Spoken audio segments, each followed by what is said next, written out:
안녕하십니까. 뉴스 플러스입니다.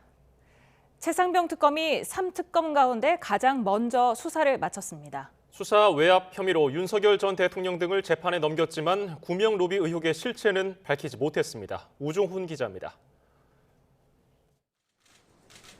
초유의 3특검 중 최상병 특검이 가장 먼저 150일 동안의 수사를 마무리했습니다. 특검은 지난 7월 출범해 고 최수근 상병 사망 사건과 이를 둘러싼 대통령실과 공수처의 수사 외압, 이종섭 전 장관 호주대사 임명 의혹 등을 수사했습니다. 이를 통해 재판에 넘겨진 인물은 윤석열 전 대통령과 이종섭, 박성재 전 장관, 임성근 전 해병대 1사단장 등 33명입니다. 수사 과정이 순탄치만은 않았습니다. 그럼에도 특검 구성원 모두는 한치의 의혹도 남기지 않겠다는 각오로 수사에 임했고 주요 수사 대상 사건 대부분의 실체적 진실을 규명하였습니다. 다만 김건희 씨와 친분이 있는 이종호 전 블랙펄 인베스트먼트 대표와 김장한 목사 등 개신교계를 통한 임 전 사단장 구명 로비 의혹은 피의자 입건 등 사건화에 이르지 못했습니다. 특검은 확보된 진술을 토대로 보면 이들이 임 전 사단장 구명을 부탁했을 가능성이 크다고 판단된다면서도 핵심 인물들이 실토하지 않고 소환에 응하지 않는 점을 한계로 꼽았습니다. 또 10번의 구속영장을 청구했지만 임 전 사단장을 제외한 나머지는 모두 기각된 데 대해서도 법원 판단에 아쉬움을 숨기지 않았습니다. 또한 특검이 청구한 구속영장 등에 대한 서울중앙지방법원의 영장재판부의 과도한 기각은 아쉬움이 남는 부분입니다. 특검은 기간 안에 마치지 못한 경북경찰청 관계자들의 직무유기 및 수사정보 누설과 이종호 전 대표의 변호사법 위반 의혹 등에 대한 수사를 국가수사본부에 인계할 예정입니다. 특검은 특검보 등 30-40명 규모의 인력이 남아 윤 전 대통령을 비롯한 피고인들이 상응하는 책임을 질 수 있도록 공소 유지에 최선을 다하겠다고 밝혔습니다. YTN 우종훈입니다. 최상병 의혹은 장관까지 결재한 수사 결과가 윤석열 전 대통령의 경로로 한순간에 뒤집혔다는 VIP 경로설에서 시작됐습니다. 우여곡절을 거쳐서 출범한 특검 수사 끝에 30 혐의가 되어서 2년 4개월 만에 재판으로 가게 됐습니다. 이준엽 기자가 돌아봤습니다. 지난 2023년 7월 31일 해병대는 사흘 전에 예고됐던 고 최수근 상병 순직 사고 수사 결과 브리핑을 취소했습니다. 수사단장이었던 박정훈 대령은 그날 김계환 당시 사령관을 찾아갔더니 이런 대화를 나눴다고 주장합니다. 김 전 사령관이 VIP가 경로했다고 브리핑 취소 이유를 설명했고 박 대령이 정말 VIP가 맞느냐고 되묻자 김 전 사령관이 고개를 끄덕였다는 겁니다. 이른바 VIP 경로설이 시작되는 순간입니다. 이후 경찰에 넘겼던 사건 서류는 군이 회수해 임성근 당시 사단장의 혐의를 뺀 채 이첩했습니다. 박 전 대령은 보직에서 해임되고 항명죄로 구속 문턱까지 갔지만 군 법원이 기각했습니다. 저는 제가 오늘 왜 이 자리에까지 와 있는지 모르겠습니다. 하지만 다시 그 순간으로 돌아간다고 해도 똑같은 결정을 하였을 것입니다. 커져가는 수사 외압 의혹에 고위공직자 범죄수사처 수사도 시작됐지만 검사들의 연임 재가 문제 등이 겹쳐 답보했습니다. 이종섭 전 국방부 장관이 주 호주대사에 임명돼 도피성 논란이 일고 11일 만에 귀국하며 의혹은 더욱 증폭됐습니다. 저와 관련하여 제기됐던 여러 가지 의혹들에 대해서는 제가 이미 수차례에 걸쳐서 그러한 의혹들이 사실이 아니라는 점은 분명하게 말씀드렸기 때문에 국회에서 추진된 최상병 특검법은 윤석열 전 대통령의 거부권 행사로 21대에서 1번, 22대에서 2번 최종 부결된 끝에 정권이 바뀌고 4번째 시도에서 가결됐습니다. 가결되었음을 선포합니다.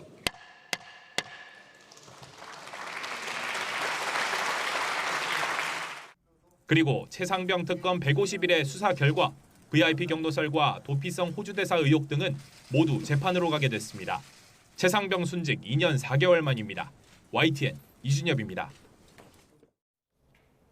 지난 2019년 패스트트랙 충돌 사태로 기소된 더불어민주당 박범계, 박주민 의원 등 민주당 측 인사 10명에 대해 검찰이 모두 벌금형을 구형했습니다. 구형량대로 선고를 받아도 의원직을 유지할 수 있게 됐는데 의원들은 애초에 검찰의 수사와 기소 자체가 정치적이었다면서 비판했습니다. 이현정 기자입니다. 지난 2019년 4월 선거제 개편안과 공수처 설치법을 패스트트랙에 올리는 것을 두고 당시 여당이었던 더불어민주당과 자유한국당은 거세게 충돌했습니다. 회의장 진입을 막는 자유한국당과 이를 뚫고 가려는 민주당 사이 몸싸움도 벌어졌습니다.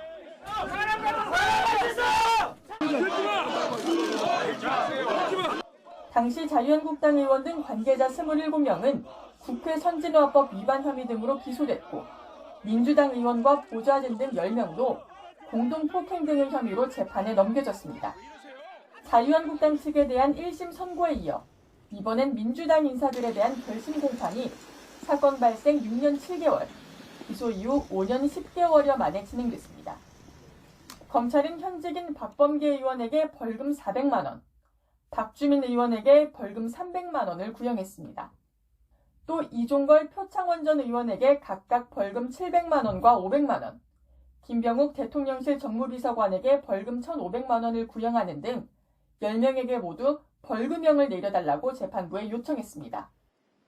형사사건의 경우 금고 이상의 형을 받아야 의원직을 상실하게 돼 현직 의원들은 구형량대로 선고받더라도 직을 지킬 수 있게 됐습니다.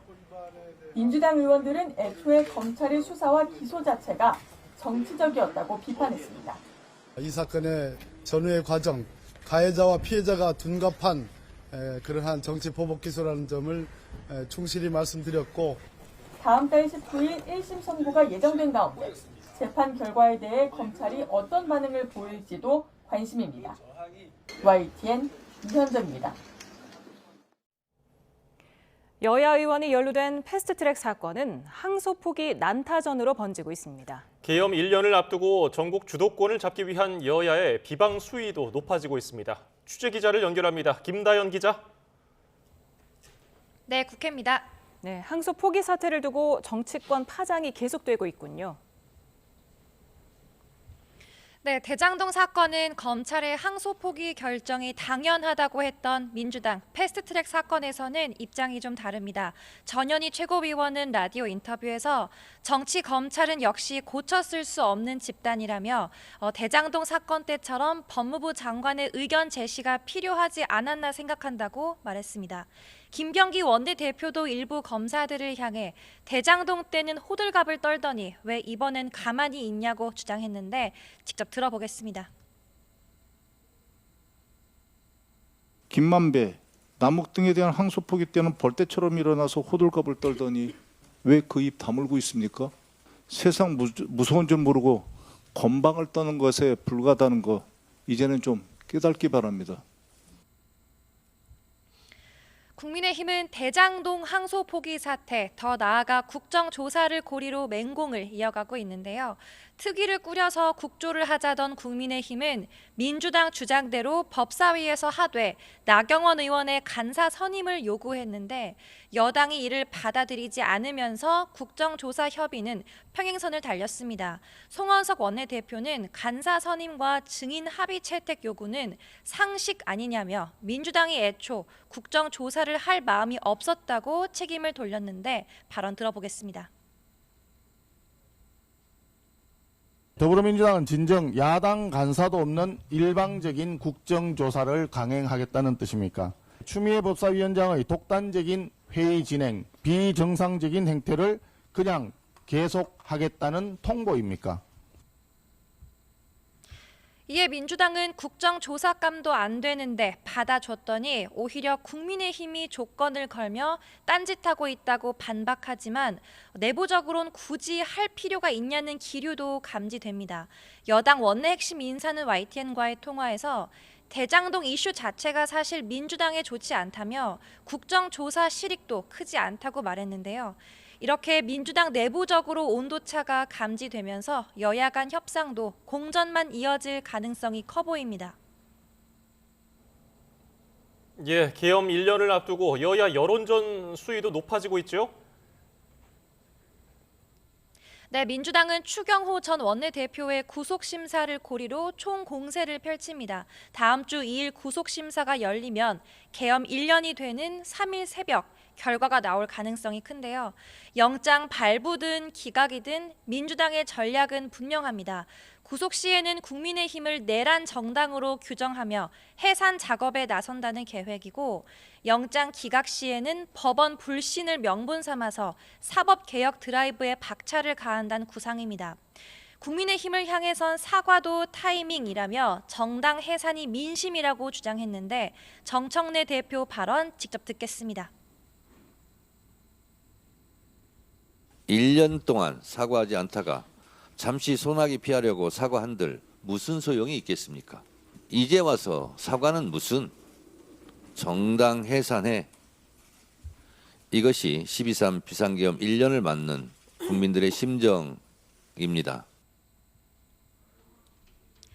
추 전 원내대표 구속심사 결과와 계엄 1년이 맞물리는 상황에서 국민의힘은 내부 분위기가 어수선합니다. 지지층의 정서를 건드리지 않으면서 민주당의 공세 빌미를 주지 않으려는 지도부와 대국민 사과는 몇 번이고 해야 한다는 개별 의원들 간 의견 차이가 있는데요. 소장파로 분류되는 20여 명은 지도부가 입장을 내지 않으면 본인들끼리라도 내겠다는 계획입니다. 당은 일단 표면적으론 추 전 원내대표에 대한 영장 기각을 주장하면서 단결을 외칩니다. 장동혁 대표는 대구를 찾아 재판을 받아야 할 사람은 추 전 원내대표가 아니라 이재명 대통령이라며 내란 몰이와 정치 공작은 종식돼야 한다고 주장하기도 했는데 장 대표 발언 듣고 오겠습니다. 이 영장이 기각된다면 아마 이 정권이 엄청난 역풍을 맞게 될 것입니다. 그 내란몰이도 이제 끝을 맞이하게 될 거라고 생각합니다. 추 전 원내대표의 구속심사 결과가 어떻게 나오든 전국의 큰 파장은 불가피해 보입니다. 지금까지 국회에서 YTN 김다연입니다. 네, 조금 전 들어온 속보 전해드리겠습니다. 국민의힘 당무감사위원회가 2023년 11월 5일 전후로 발생한 당원 게시판 관련 논란과 그 후속 조치 일체에 대한 공식 조사 절차 착수를 의결했다는 소식이 들어와 있습니다. 예, 한동훈 전 국민의힘 대표와 가족이 연루됐다는 의혹을 받고 있는데요. 관련 소식은 이어지는 뉴스에서 전해드리겠습니다. 국회 비상계엄 해제 표결을 방해한 혐의가 있는 국민의힘 추경호 전 원내대표의 구속 여부가 이르면 다음 달 2일 결정됩니다. 법원이 추 전 원내대표의 행위를 내란 가담으로 판단할지가 쟁점이 될 전망입니다. 이경국 기자입니다. 비상계엄 당시 국민의힘 원내대표였던 추경호 의원은 다음 달 2일 구속영장 심사를 받습니다. 현역 의원 가운데 계엄과 관련해선 처음 구속 갈림길에 선 겁니다. 계엄 해제 결의안 표결을 막아 내란 중요 임무에 종사한 혐의입니다. 추 의원은 계엄 선포 이후 비상의원 총회 장소를 국회에서 당사, 다시 국회, 당사로 3차례 변경해 공지했습니다. 윤석열 전 대통령으로부터 협조를 요청하는 전화를 받은 뒤 의원들의 표결 참여를 방해하려 했다는 게 특검의 판단입니다. 당시 해제 결의안은 190명 찬성으로 가결됐는데 국민의힘 의원들은 108명 가운데 18명만 본회의장에 있었습니다. 추 의원은 체포동의안 표결을 앞두고 신상 발언을 통해 혐의를 전면 부인했습니다. 무엇보다 저는 계엄 당일 우리 당 국회의원 그 누구에게도 계엄 해제 표결 불참을 권유하거나 유도한 적이 없습니다. 추 의원 신문은 서울중앙지법 이정재 영장전담 부장판사가 맡습니다. 이 부장판사는 앞서 지난 6월 특검이 청구한 윤석열 전 대통령 체포영장을 기각한 이력이 있습니다. 건진법사 전성배 씨와 임성근 전 해병대 사단장 구속영장은 발부했습니다. 영장심사에선 추 의원이 실제 국민의힘 의원들의 표결 행위에 영향을 미쳤는지, 내란을 적극적으로 도왔다고 볼 수 있는지 등이 쟁점이 될 전망입니다. 국회의원 면책특권 범위에 해당하는지를 놓고도 추 의원과 특검 측의 치열한 법리 공방이 예상됩니다. 추 의원 구속 여부는 비상계엄 1년째 되는 다음 달 3일 새벽을 전후에 결정될 전망입니다. YTN 이경국입니다. 국민의힘은 여성 비서관 성추행 혐의로 고소당한 민주당 장경태 의원을 향해 의원직을 사퇴하고 즉각 수사에 임하라고 촉구했습니다. 최수진 원내수석 대변인은 장 의원이 과거 세계 여성의 날을 맞아 성평등을 위한 모든 도전을 응원한다고 외쳤는데 뒤로는 자신의 위력에 저항할 수 없는 보좌진에게 권력형 성폭력을 저질렀다며 이같이 적었습니다. 당 여성 의원들도 이미 민주당 내 선출직 의원과 관계자 성범죄는 굵직한 것만 추려도 30여 건이라며 민주당은 초록이 동식이라는 비판을 피하고 싶으면 당장 장 의원을 제명하고 책임 있는 조치에 나서라고 촉구했습니다. 더불어민주당 장경태 의원이 성추행 혐의로 고소된 데 대해 민주당은 진실이 밝혀질 때까지 신중한 입장이라면서도 사안 자체를 가볍게 보지 않는다고 밝혔습니다. 박수현 수석 대변인은 어제 정청래 대표가 윤리감찰단에 진상조사를 지시했다며 이같이 말했습니다. 장경태 의원은 서울시당 위원장과 당원 주권 TF 위원장을 맡고 있는데 당직 사퇴 의사를 밝혔느냐는 질문에 박 대변인은 아직 없다고 대답했습니다. 이재명 대통령이 방송미디어통신위원회 위원장 후보자로 김종철 연세대 교수를 지명했습니다. 지난 10월 방미통위 출범 이후 50여일 만입니다. 취재기자를 연결합니다. 홍민기 기자, 이 대통령이 방미통위 위원장 후보자를 지명했죠? 네, 그렇습니다. 대통령실 강유정 대변인은 오늘 오후 브리핑을 통해 이 대통령이 방송미디어통신위원장 후보로 김종철 연세대학교 법학전문대학원 교수를 지명했다고 밝혔습니다. 방미통위법 국회 통과로 지난 10월 1일 방미통위가 출범한 지 50여일 만인데요.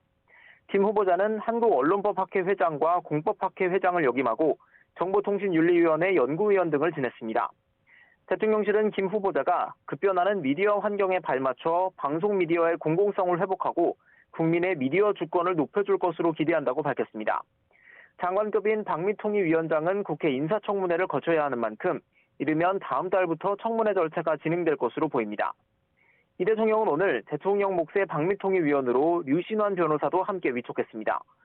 류 변호사는 민주사회를 위한 변호사 모임 출신으로 언론인권센터 언론피해구조본부 실행위원 등을 거쳤습니다. 국회 역시 방미통위 설치법에 따라 여당 2명, 야당 3명 등 모두 5명의 위원을 추천해야 하는데 곧 추천이 이뤄질 것으로 보입니다. 새 방미통위위원장의 가장 큰 당면 과제는 무엇보다 방송3법 통과 이후 후속 조치가 될 전망인데요. 개정법에 따라 KBS, MBC, EBS 등 공영방송은 3개월 이내에 이사회를 새로 구성해야 하지만 이를 심의 의결할 방미통위가 꾸려지지 못한 상태였습니다. 여기에 방송사 재허가와 재승인 업무, 이른바 단통법 시행령 개정, AI 이용자 보호계획 수립 등 주요 과제들도 산적해 있습니다. 이 대통령은 또 부동산 정책 관련 발언 논란으로 사퇴한 이상경 전 국토부 1차관의 후임으로 김희탁 현 경인여대 교수를 임명했는데요.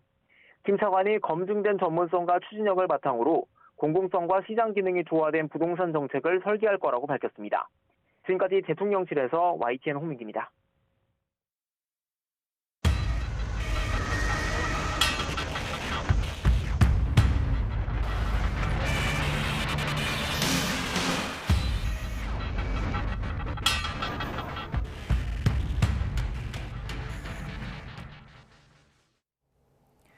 홍콩의 아파트 단지 화재 참사의 사망자 수가 128명으로 늘어났습니다.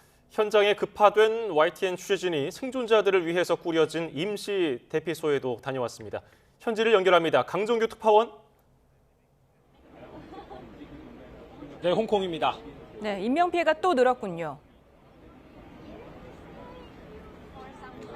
네, 그렇습니다. 현지 시간 오후 3시쯤 화재 발생 만 이틀, 꼬박 48시간 만이었죠. 현장 상황 실격인 마을회관 앞에서 기자회견이 열렸습니다. 홍콩 보안국장인 크리스 탕은 사망자가 128명으로 늘었다고 밝혔습니다. 부상자는 79명이라고 덧붙였습니다. 사망자 수가 늘어난 만큼 당초 279명이라던 실종자 집계도 바뀌었을 텐데요. 구체적인 숫자는 밝히지 않았습니다.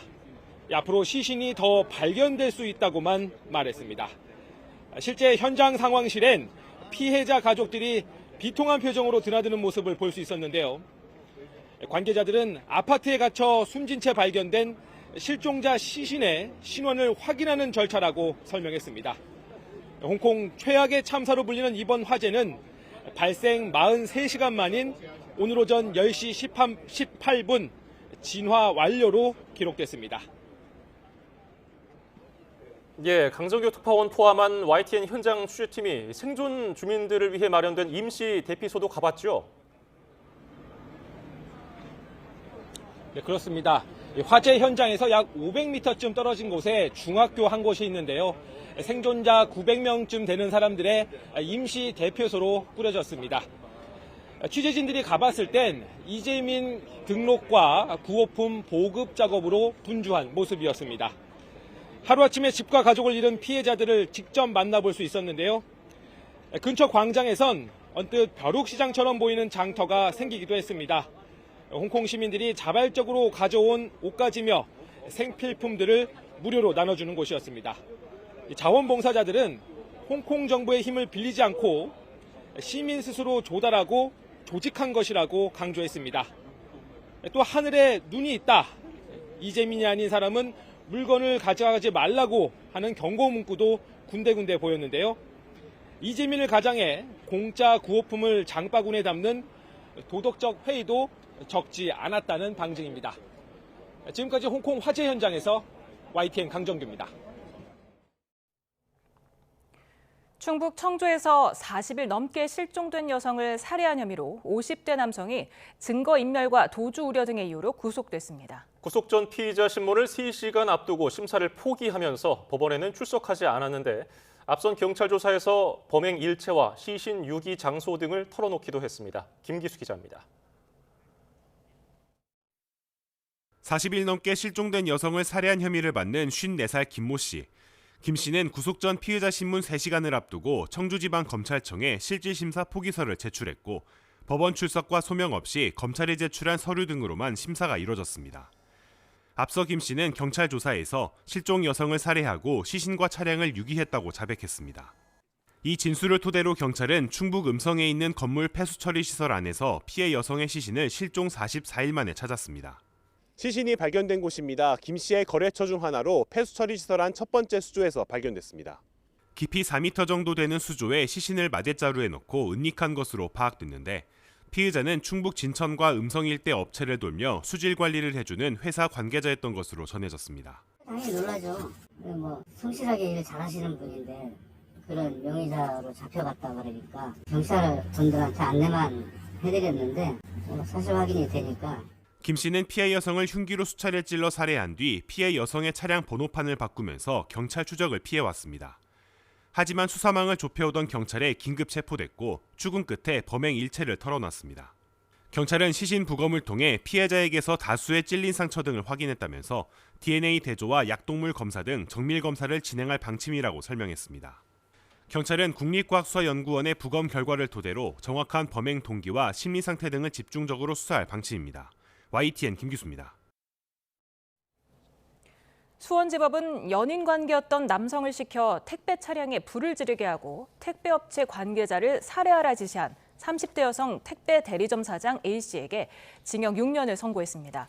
재판부는 A씨가 지인에게 살해나 방화를 적극 교사했고 실제로 피해자가 둔기로 머리를 맞아 정신을 잃고 화물차가 불타는 피해가 발생한 점을 볼 때 죄질이 좋지 않다고 판시했습니다.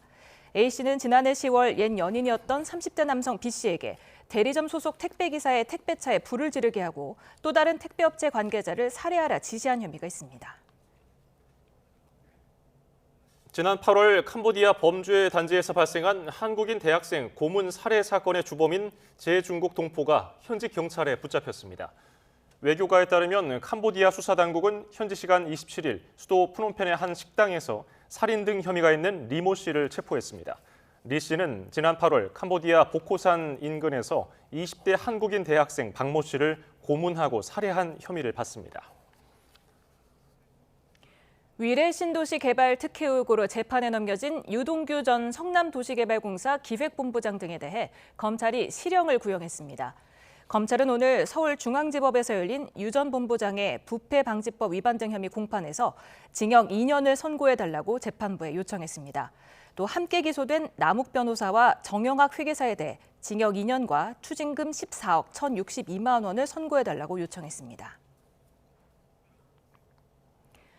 업비트 운영사 두나무가 네이버와의 합병 계획을 공식 발표한 어제 공교롭게도 445억 원 규모의 가상자산을 해킹당한 사실이 드러났죠. 6년 전에 비슷한 수법으로 업비트 가상자산을 탈취한 북한 해킹 조직 라자루스가 유력한 배후로 지목되고 있습니다. 손효정 기자입니다. 대규모 가상자산 해킹 사고가 발생한 국내 최대 가상자산 거래소 업비트. 내부에 보관돼 있던 솔라나 계열의 가상자산 445억 원어치가 알 수 없는 외부 지갑으로 빠져나갔습니다. 당국은 곧바로 현장 점검에 착수했고 꼭 6년 전 발생했던 해킹 사건과 수법이 비슷하다는 점을 발견한 것으로 전해졌습니다. 업비트는 지난 2019년 가상자산 이더리움 580억 원어치를 탈취당했는데 수사 결과 북한 정찰총국 산하 해킹 조직 라자루스의 소행으로 드러났습니다. 공교롭게도 당시 사고 발생 날짜는 11월 27일, 이번 사고와 정확히 일치합니다. 라자루스는 가상자산뿐 아니라 정부나 기업의 기밀을 광범위하게 훔쳐온 국제사회에서도 악명 높은 해킹 조직입니다. 보안 전문가도 시중은행보다 보안에 더 많은 투자를 하는 업비트를 해킹할 만한 곳은 북한 조직밖에 없다는 분석을 내놓기도 했습니다. 정부 당국은 외환안에 시달리는 북한이 이번 사건의 배후에 있을 가능성을 유력하게 열어두고 조사를 벌이고 있습니다. 오프라인으로 딱 가지고 있는 지갑에서는 해킹을 할 수가 없는데 일부 이제 지갑들은 온라인으로 이제 연결이 돼 있어서 근데 이게 하필 6년 전에 또 똑같은 일이 있었습니다.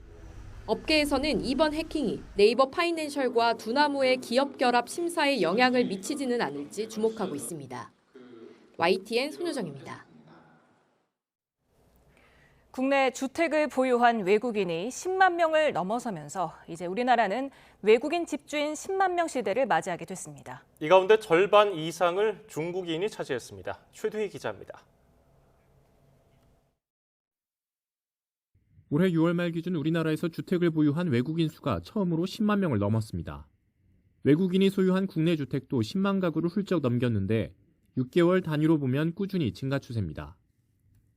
외국인 집주인 국적별로는 중국인이 56.6%로 절반을 넘었고 이어 미국인 등의 순으로 나타났습니다. 반면 장기 체류 외국인 수 대비 주택 보유 비율은 사뭇 달랐습니다. 미국인이 27%로 가장 높았던 반면 중국인은 7%대에 그쳐 중국인의 경우 국내에 오래 머무르지 않으면서도 주택을 사들이는 비중이 높은 것으로 보입니다. 외국인이 보유한 주택은 주로 수도권에 집중됐습니다. 시도별로 살펴봐도 경기, 서울, 인천 순으로 많았습니다. 유형별로는 아파트와 같은 공동주택이 95,150가구로 대부분을 차지했습니다. 주택 한 채만 가진 경우가 93%를 넘어 압도적이었지만 2주택 이상 보유한 외국인도 6,000명이 넘으면서 외국인 다주택자 역시 증가 추세입니다. 이런 가운데 외국인이 보유한 국내 토지 면적도 2억 6,829만 9천 제곱미터로 지난해 말과 비교해 0.1% 늘었습니다. 외국인 토지 보유 비중은 주택과 달리 미국인 비중이 가장 높았고 이어 중국인 등의 순으로 나타났습니다. 하지만 지난해 말과 비교해 면적 증감률을 살펴봤더니 미국인은 감소했고 중국인은 늘었습니다. 앞서 국토부는 6.27 대출 규제 이후 내국인 역차별 논란 등이 일자 지난 8월 서울 전 지역과 경기도 23개 시군 등을 외국인 토지거래 허가구역으로 지정했습니다. 실거주 의무를 위반한 외국인에 대해서는 이행강제금을 부과하거나 위반 사항이 심각한 경우에는 허가 취소까지 할 계획입니다. 이에 따라 국토부는 올해 말까지의 외국인 소유 토지와 주택 증가율이 감소할 것으로 내다보고 있습니다. YTN 최두입니다. 노령연금을 매달 300만 원 넘게 받는 사례가 확인됐습니다. 국민연금공단의 2025년 7월 기준 국민연금 공표 통계를 보면 전체 노령연금 수급자의 월 평균 수령액은 67만여 원이었지만 현재 국민연금을 가장 많이 받는 수급자의 월 수령액은 318만여 원으로 집계됐습니다. 가입기간이 20년 이상인 완전 노령연금 수급자의 월 평균 수령액은 112만여 원이었고 가입기간이 10년에서 19년 사이인 경우 44만여 원으로 크게 차이가 났습니다. 국민연금공단 기금운용본부는 올해 1월부터 9월까지 국민연금 기금 적립금은 1,361조 원으로 지난해 말 대비 148.4조 원 증가해서 수익률 11.31%로 잠정 집계됐다고 밝혔습니다.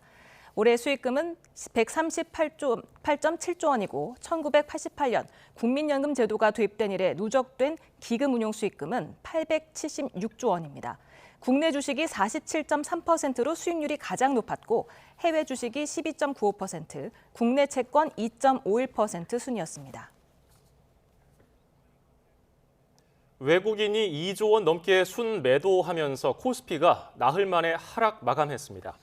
코스피는 0.2% 오른 3,995로 출발했지만 외국인이 2조 원, 기관이 4천억 원 순매도하면서 하락 전환해서 1.5% 내린 3,926으로 장을 마쳤습니다. 반면 코스닥은 3.7% 오른 912로 마감했는데 정부와 금융당국이 천스닥 플랜을 준비한다는 소식이 나오면서 급등했습니다. 원달러 환율은 다시 1,470원대로 올라섰습니다. 서학개미 행렬을 환율을 올리는 주요 원인으로 보거나 불이익 가능성을 언급한 외환당국자 발언이 잇따라 논란이 되고 있습니다. 서학개미 행렬이 문제의 원인이 아니라 결과인데 초점을 잘못 맞추고 있다는 겁니다. 이승은 기자입니다. 10월 한 달에만 개인 투자자의 해외 주식 순매수 규모는 9조 5천억 원 규모로 역대 최대입니다. 해외 주식 개인 투자자 보관 금액은 240조 원에 이릅니다. 미국 달러나 미국 기업들의 그 성장성에 대한 그거에 대한 믿음이 더 큰 것 때문에 앞으로의 신뢰보다는 지금까지 겪어왔던 경험에 의해서 뭔가 좀 미국 쪽으로 많이 눈을 돌리는 것 같습니다. 서로가 다르게 그런 미분양에 대한 부동산의 투자 가치도 없을 뿐더러 제가 이 집을 샀을 때 이 가치가 보존이 될지 그런 생각이 안 들기 때문에. 이런 가운데 구윤철 부총리는 환율 관련 브리핑에서 서학개미에 대한 과세 강화 여부를 묻자 현재로선 검토하고 있지 않지만 상황이 된다면 얼마든지 검토할 수 있다고 말했습니다. 현재 해외 주식은 연간 양도 차익이 250만 원을 초과할 경우 초과 수익에 대해 22% 세금이 부과됩니다. 서학개미들이 반발하자 기재부는 해외 주식 양도소득세 추가 과세를 검토한 적 없다는 설명 자료를 냈습니다. 뒤이어 이창용 한국은행 총재의 발언도 논란이 됐습니다. 제가 젊은 분들이 하도 해외 투자를 많이 해서 왜 이렇게 해외 투자를 많이 하냐고 물어봤더니 정말 깜짝 놀라서 답이 쿨하잖아요. 이렇게 딱 나오더라고요. 이 총재는 환율이 1,500원을 넘는다면 단지 내국인들의 해외 주식 투자가 많기 때문이라고 말했습니다. 환율 상승의 근본 원인은 우리 경제 기초체력 하락인데 당국자가 본질적인 문제를 놔두고 개인의 투자 행태를 문제 삼는 것 아니냐는 반발이 나옵니다. 올해 우리나라 경제 성장률 전망치는 1%, 미국은 1.6%입니다. 또 앞으로 매년 최대 200억 달러 규모 대미 투자가 이뤄지게 됩니다. 한국에 투자하기 좋은 환경을 조성해 주는 게 무엇보다 제일 중요한데 미국과 비슷한 수준으로 법인세율을 맞춰주는 것, 노동시장의 유연성을 강화해 주는 정책, 산업 간의 장벽을 허물어 가지고 뭔가 투자를 유인해 주는 것, R&D에 대해서 지원을 해 주는 것. 개인의 초점을 맞추기보다는 환율 변동폭을 줄이고 기업하기 좋은 환경을 만드는 것이 숙제입니다. YTN 이승은입니다. 여야가 배당소득 분리과세 구간에 50억 원 초과 구간을 새로 만들고 최고 세율을 30%로 적용하는 세제 개편안에 합의했습니다.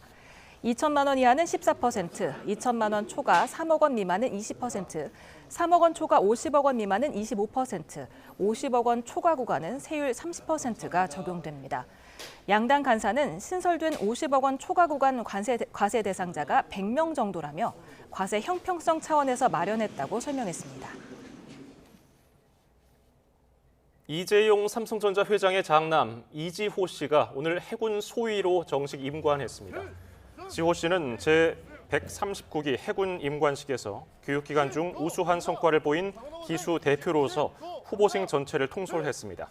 임관식 자리에는 이재용 회장과 함께 할머니인 홍라희 전 관장, 고모 이서현 삼성물산 사장, 어머니인 임세령 대상홀딩스 부회장과 이모 등 양가 가족이 총 출동해서 눈길을 끌었습니다. 윤석열 전 대통령이 체포방해 혐의 재판에서 자신에 대해 이뤄진 수사기관의 강제 수사는 모두 위법하다고 주장했습니다. 윤 전 대통령은 공수처에 내란죄 수사권이 있는지 따져봐야 한다며 수색과 체포 모두 위법했고 그에 따라 발부된 구속영장도 위법하다고 주장했습니다. 그러면서 공무집행 방해죄의 성립 요건을 고려해 혐의를 처음부터 다시 판단해야 한다고 말했습니다. 김건희 씨에게 로저 비비의 가방을 선물한 국민의힘 김기현 의원 아내에 대해 특검이 다음 주 소환을 통보했습니다. 특검은 당대표 선거 지원에 대한 보답으로 명품 가방이 오간 게 아닌지 의심하고 있습니다. 안동준 기자입니다. 김건희 특검팀이 국민의힘 김기현 의원 아내 이모 씨에게 다음 주 금요일 소환을 통보했습니다. 김건희 씨에게 로저 비비의 가방을 선물한 이 씨는 청탁금지법 위반 혐의 피의자 신분입니다. 특검은 해당 선물이 오간 배경에 재작년 열린 국민의힘 전당대회가 있다고 보고 있습니다. 가방과 함께 발견된 편지에는 김 의원이 당대표로 당선된 것에 대한 감사 인사가 담겼기 때문입니다. 특검은 이미 김건희 씨가 통일교 측과 공모해 조직적으로 당대표 선거에 개입했다고 보고 김 씨 등을 재판에 넘겼습니다. 권성동 의원이 불출마를 선언하자 김기현 의원으로 지지 후보를 바꿔 당선을 도왔다는 게 특검 측의 시각입니다. 이 씨가 김 의원 당선을 도와준 대가로 김건희 씨에게 명품 가방을 선물했다는 겁니다. 다만 김건희 씨와 김 의원 측은 해당 선물이 청탁의 대가라는 의혹을 강하게 부인하고 있습니다. 김 의원은 사회적 의례적 차원의 선물이라며 어떤 청탁도 없었다고 주장했고 김건희 씨 측도 청탁의 대가라는 건 허구에 가깝다고 반박했습니다. 특검은 지난주 김 의원 아내가 로저 비비의 가방을 구매한 백화점과 한국 본사에 대한 압수수색을 통해 구매 경위를 확인하는 데 주력했습니다. 특검은 다음 주 아내를 먼저 소환한 뒤 김 의원에 대한 소환 여부도 검토할 방침입니다. YTN 안동준입니다. 김건희 특검은 김건희 씨가 지난해 5월 박성재 전 법무부 장관에게 메시지를 보내서 자신의 수사 상황을 챙겼다는 의혹을 확인하고 있다고 밝혔습니다. 특검 관계자는 수사 범위 안에서 필요한 절차를 조속히 진행해 신속하게 의혹을 규명할 거라며 이같이 말했습니다. 특검법 수사 항목 가운데에는 김 씨가 대통령 지위나 대통령실 자원을 이용해서 사적인 이익을 추구했다는 의혹이나 윤 전 대통령이나 대통령실 공무원이 수사 은폐나 방해를 했다는 의혹에 포함될 수 있다고 설명했습니다. 트럼프 미 대통령이 앞으로 모든 제3세계 국가들로부터의 이민을 영구적으로 중단하겠다고 밝혔습니다. 트럼프의 이번 입장은 워싱턴에서 아프가니스탄 국적자가 주 방위군 병사 2명에게 총격을 가해 1명이 숨진 뒤 나왔습니다. 한상욱 기자입니다. 미국 백악관 부근에서 총격당한 주 방위군 2명 가운데 1명이 숨졌습니다.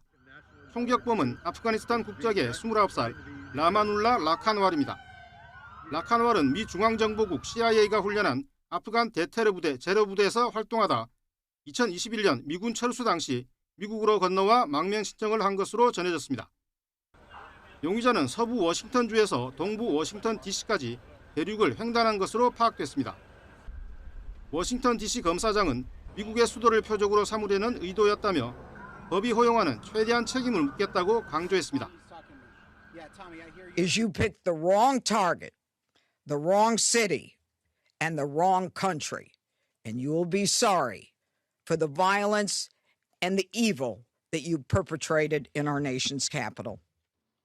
이런 가운데 트럼프 미국 대통령이 앞으로 모든 제3세계 국가들로부터의 이민을 영구적으로 중단하겠다고 밝혔습니다. 또 비시민권자에 대한 연방 혜택과 보조금도 모두 끊고 안보에 위협이 되는 외국인은 전부 추방할 거라고 경고했습니다. Look, this is how they come in. This is how they're standing on top of each other, and that's an airplane. There was no vetting or anything. They came in unvetted, and we have a lot of others in this country. We're going to get them out. 전임 조 바이든 행정부가 승인한 입국 허가 수백만 건을 취소하고 미국에 도움이 되지 않으면 누구든 추방하겠다고 덧붙였습니다. 다만 아직 제3세계 국가는 특정하지 않았는데 트럼프는 자신이 제3세계 국가들이라고 부르는 국가라고만 했습니다. YTN 한상욱입니다.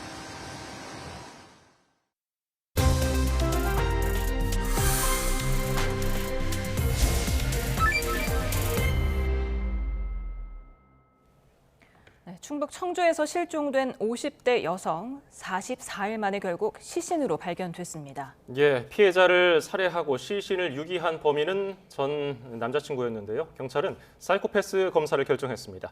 배상훈 프로파일러와 관련 내용 짚어봅니다. 어서 오십시오. 안녕하세요. 네, 조금 전에 그 전 연인 김모 씨가 구속이 됐습니다. 지금 오전에 영장 실질 심사를 오후에 포기를 했었는데 어떻게 됐다고 보십니까? 그러니까 당연히 이제 신상이 공개될 거로 보고 그 얼굴을 공개하려는 의지가 없었던 것 같습니다. 그러니까 당연히 뭐 시신이 발견된 상황 하에서는 구속될 것이 명확하기 때문에 자신의 얼굴을 공개하지 않으려고 포기한 것 같습니다. 예, 처음에는 용의자가 살해 혐의를 부인하다가 경찰이 몇 가지 증거를 내밀고 하니까 결국 시인했죠. 예, 그러니까 처음에는 아예 사건 연관성을 부인하는 상황이었습니다. 근데 그 뒤에 이제 본인이 그 피해자의 차를 운전해서 유기한 것이 드러나면서 그때는 거짓말로 바뀌었습니다. 폭행치사로 바뀌었습니다. 지금 말하자면 때리긴 했는데 그 다음은 모르겠다. 그러니까 시신이 발견돼도 나는 살인에 책임 없다라고. 왜냐하면 시신이 발견 안 됐으니까. 그 다음에 시신이 발견된 상황에서 본인이 자백을 해서 그럼 살인죄로 바뀐 상태로 자백이 된 겁니다. 네. 그러니까 그제 SUV를 충주호에서 인양한 데 이어서 어제 이제 시신이 저녁 8시쯤에 발견된 건데 사실 실종 당일 SUV가 옥상 저수지 쪽으로 2번이나 갔기 때문에 그쪽이 유기한 게 아니냐 해서 수중수색을 했었는데 다른 곳에서 발견이 됐죠? 지금 상황을 보면은 이 범인은 굉장히 용의주도한 것 같습니다. 왜냐하면은 지금의 흐름을 봐서는 저수지의 시신을 찾으라는 형태로 경찰을 유도한 느낌입니다. 왜냐하면 시신이 발견된 거는 전혀 엉뚱한 흔히 말하는 폐수 정화조에서 발견됐거든요. 그러니까 전혀 그럴 의도가 없으면서 저수지로 계속 다른 쪽으로 유도한 게 굉장히 지능적인 범위라고 볼 수 있는 거죠. 더군다나 그때는 차량도 유기를 하지 않았습니다. 차량도 다른 곳에 있었습니다. 그러니까 어떻게 보면 이렇게 표현하고 있지만 경찰이 농락을 당했다는 표현이 더 맞는 것 같습니다. 용의주도하다고 앞서서 표현해 주셨는데 폐수 처리조에서 시신이 발견됐단 말이에요. 이건 뭐 어떤 의도가 있었던 걸까요? 이제 그게 말하자면 소위 말하는 육가공 폐수입니다. 근데 그 가축 폐수는 인간 유전자와 비슷합니다. 그러면 이제 빨리 부패하게 되는 어떤 약품들을 많이 넣습니다. 그러니까 속도가 빨라지죠. 그러면 그 시신이 사라져 버리게 되죠. 그러니까 이걸 유도했다고 하면 시신 없는 살인 사건을 유도했다고 하면 실제로는 매우 지능적인 겁니다. 아시다시피 시신이 없는 상태에서 살인 사건의 유죄 입증은 상당히 어렵습니다. 물론 유죄를 받는 경우와 사건이 성립이 안 되는 경우가 반반이기 때문에 그것도 따져봐야지만 상당히 저 부분에 있어서는 굉장히 그 참혹하고 지능적인 형태로 특히 이제 구체를 말씀 못 드리겠지만 이 상태를 마대자루를 물에 드러나갔다 놨다 하는 이런 방식은 사실 저도 이런 사건들을 꽤 많이 본 사람으로서 참 손꼽을 살해 정도입니다. 그 정도로 사실은 참 어떻게 보면 특이하지만은 정확히 경찰의 맹점을 찍은 것 같습니다. 수사의 맹점을. 네. 아니 지금 차량 번호판도 바꿔서 충주에 유기를 했었고요. 그리고 도로 CCTV 위치를 조회하거나 아니면 카카오톡 사용 시 위치 확인이 되는지 범행을 굉장히 사전에 치밀하게 준비한 정황들이 보이죠. 여러 상황을 다 알고 있었던 것 같습니다. 왜냐하면 차 번호는 왜 그러냐면 경찰이 가진 와스 시스템이라는 게 있습니다. 차량 추적 시스템은 번호판을 주로 체크를 합니다. 근데 번호판이 다른 번호판이면은 같은 차종이어도 추적이 안 됩니다. 그게 맹점이거든요. 그거를 이제 물론 앞으로는 바뀔 겁니다만은 그걸 알고 있었고 CCTV 위치를 통해서 본인이 이걸 피해 갔기 때문에 사실은 굉장히 그 경찰도 고생을 많이 했습니다. 왜냐하면 CCTV의 기한과 피해 다녔기 때문에 굉장히 어렵게 수사가 된 상황인 거죠. 그러니까 저 범인은 저걸 알고 있었던 거죠. 예. 근데 이게 이렇게 길어진 게 초동 수사가 좀 미흡했던 겁니까? 그렇습니다. 강호순 연쇄살인 사건 이후에 그래도 성인 실종에 대한 여러 가지의 매뉴얼적인 전환이 있다 하더라도 현실에서는 성인이 실종된 부분에선 강력 사건으로 전화해서 수사하는 게 5% 미만입니다. 아, 그렇군요. 예, 그러니까 이런 경우가 있죠. 왜냐하면 어떤 개인적인 심경 변화 때문에 어디 잠깐 여행 갔다가 들어오는 이런 경우가 많은 경우가 있기 때문에 경찰력을 사실은 집중 투입하기 어려운 부분이 있습니다. 그렇다 하더라도 이 사건은 분명히 지표가 나타났어요. 그럼에도 불구하고 거의 3주 뒤에 본격 수사가 됐다는 것은 분명히 이건 수사 과정에 대한 체크가 필요한데 혹시 이 범인이 그걸 알고 저렇게 했다고 하면은 사실은 더 지능적일 수 있죠. 왜냐하면 그때서야 참고인 조사를 했는데 매우 태연하게 조사를 받았고 여러 가지 질문에도 얼굴색 하나 안 변했다는 얘기가 계속 나옵니다. 그래서 특히 이제 이런 걸 다 알고 있었다고 생각하면은 조금 이 실종 수사 매뉴얼을 바꿔야 될 필요성도 있는 것 같습니다. 네, 이렇게 지금 범인을 처음 불러서 조사한 게 실종 3주 지나서였기 때문에 CCTV 영상 보관 기한이 만료가 됐었다고요? 그렇죠. 보통 3주 지나면 덮어 쓰기 때문에 그 다시 복구해도 사실은 이게 포렌식이 잘 안 되거든요. 그러니까 이런 경우죠. 말하자면 이 범인한테 출석해 주십시오라고 했는데 조금 뭐 다른 일이 있어갖고 다음 주에 가겠다. 이렇게 해서 그 기간을 넘겨버리면은 강제 수사를 해야 되지만 명확한 근거가 없으니까 영장을 칠 수가 없는 체포영장. 그런 상황에서 CCTV 추적이 지금 어떻게 보면 오류가 난 거죠. 사실. 아니 근데 경찰이 이 용의자 휴대전화를 압수수색하면서 뭐 도로 CCTV 위치 검색 같은 거 좀 의심스러운 검색 내용을 보면은 충분히 이게 의심스러운 정황을 확인할 수 있지 않았을까요? 확인할 수 있었고 그리고 그걸로 아마 영장을 분명히 쳤어야 되는 것 같습니다. 근데 거기서 분명히 뭔가 조금 미흡한 점이 있었던 것 같습니다. 그러면서 그러니까 물론 경찰도 어떤 여러 가지 해명이 있겠지만은 조금 더 했어야 되지 않느냐. 왜냐하면 지금 유가족들은 그 부분에 대해서 많이 문제제기 하시는 것 같아요. 왜냐하면 그때라도 좀 했어야 된다. 왜냐하면 검색어라든가 여러 가지 부분도 있고 위치인 것 아니 범인이 아닌데 왜 이걸 합니까? 라고 문제제기할 수 있죠. 네. 그리고 그 SUV를 유기한 게 처음부터 유기한 게 아니라 거래업체에다가 맡겨놨었다는 거잖아요. 여러 군데. 그러니까 한 군데에 놓은 게 아니라 놓고 다른 데로 갖다 놓고 이렇게 한 것 같습니다. 지금 나오는 얘기를 봐서는. 그러니까 그 과정을 경찰이 추적하다가 아마 확보는 못한 것 같습니다. 확보는 못하고 이 범인이 무엇인가 쪼여오니까 수사망이 쪼여오니까 충주호로 유기하는 것이 CCTV에 걸린 것 같습니다.